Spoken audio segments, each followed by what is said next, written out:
Welcome to First Reading, the Old Testament lectionary podcast for those who could use some help studying or preaching from the Hebrew Bible. I'm Tim McNinch.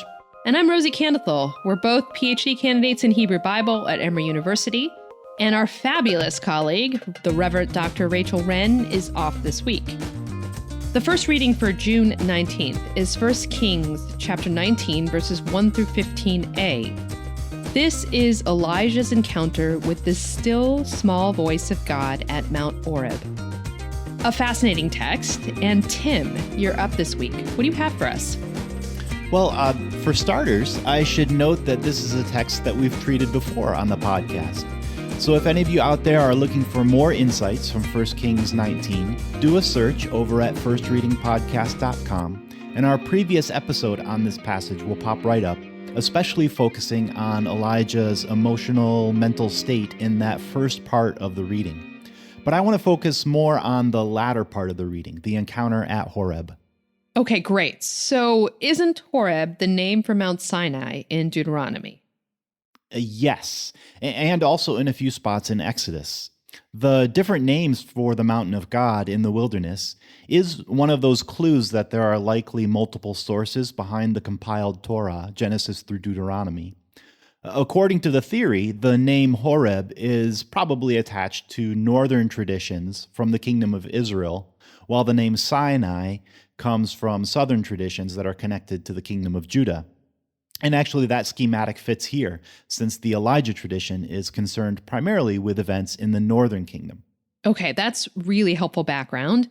And now that we have our geography straight, what other insights can we glean from this text? Well, actually, your instinct to remember Deuteronomy seems pretty on point. This story takes Elijah physically to Mount Horeb in order to recall the Israelites' encounter with God during their exodus from Egypt to the Promised Land. Elijah's 40-day journey to the mountain, in verse 8, is another hint at this connection to Israel's 40 years in the wilderness.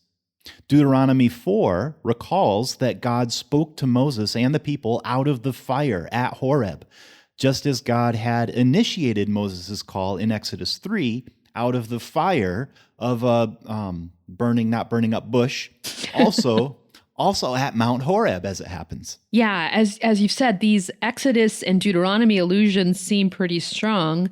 I also think about the scene where Moses encounters the presence of God while being hidden in the cleft of a rock on Mount Sinai.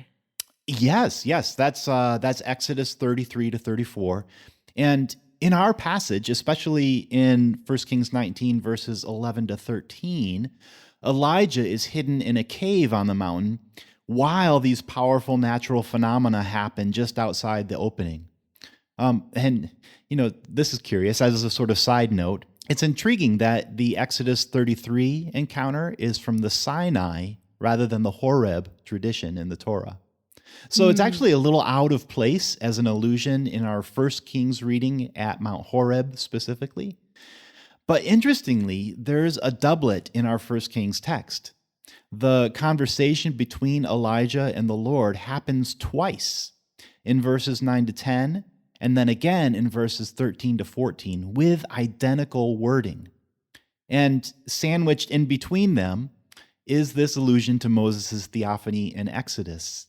So one reasonable conclusion would be that a Judahite editor who was familiar with that Sinai tradition from Exodus added these verses 11 through 14 precisely to make that connection to Moses' experience of the glory of God. Oh, wow. That's pretty fascinating and also a really generative possibility, right? But if there is a connection there, why is it that in verses 11 and 12, the Lord is not in the wind, the earthquake, or the fire? That's a great question. I think the connection is real, but it's not only a positive comparison to the ancient Horeb and Sinai traditions, there's also a contrast being presented here. In our story, Elijah has taken his complaint back to the source, right? He wants an audience with God at God's home base. He wants God to speak to him like God spoke to the people of old. He wants an encounter with God like Moses encountered God. So going to Horeb is like Elijah's way of saying to God, like Moses did, show me your glory. But as it turns out, the way that God directs Elijah is not going to be the same as God's direction in the past. All the pyrotechnics are still there, right? But God's voice, God's direction was not in them. God had something entirely new for Elijah. And unfortunately, the lectionary reading cuts off right before we hear what that was, chopping off right in the middle of verse 15.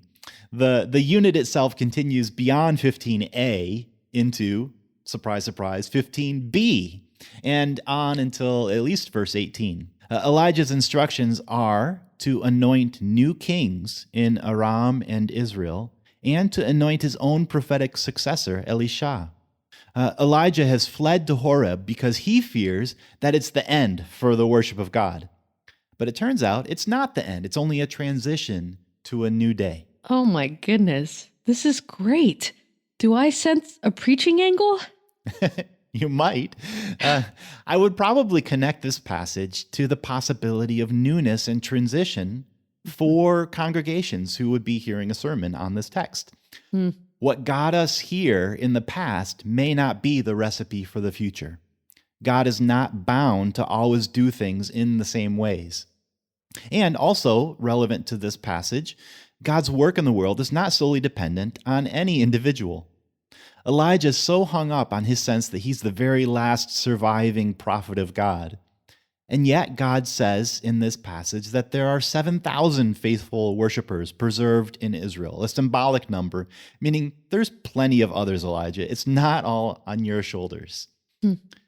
So I think this would be relevant in a sermon that's encouraging elders in a congregation to seek out and mentor up-and-coming leaders in the community. Of course, those are just a couple directions you could go. That whole section in verses 1 through 9 is also really potent. And I, again, highly recommend Rachel's take on that section from our past episode. Yeah, definitely. And thank you for adding to the possible directions that preachers could take on this fascinating text today. Of course. Well, that's a great place to wrap up for this week.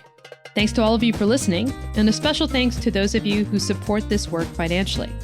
If you'd like to donate, you can find a PayPal button on our website, firstreadingpodcast.com. We also have all of our back episodes there, as well as info about our guests and hosts. You can also find us on Facebook. Follow, like, comment, share our posts there. That interaction helps the podcast reach new listeners, so we really appreciate that. Thanks also to Trinity Lutheran Seminary at Capital University for their support. And until next time, I'm Rosie Candethel. And I'm Tim McNinch. Thanks again for listening, and we hope you have a great week.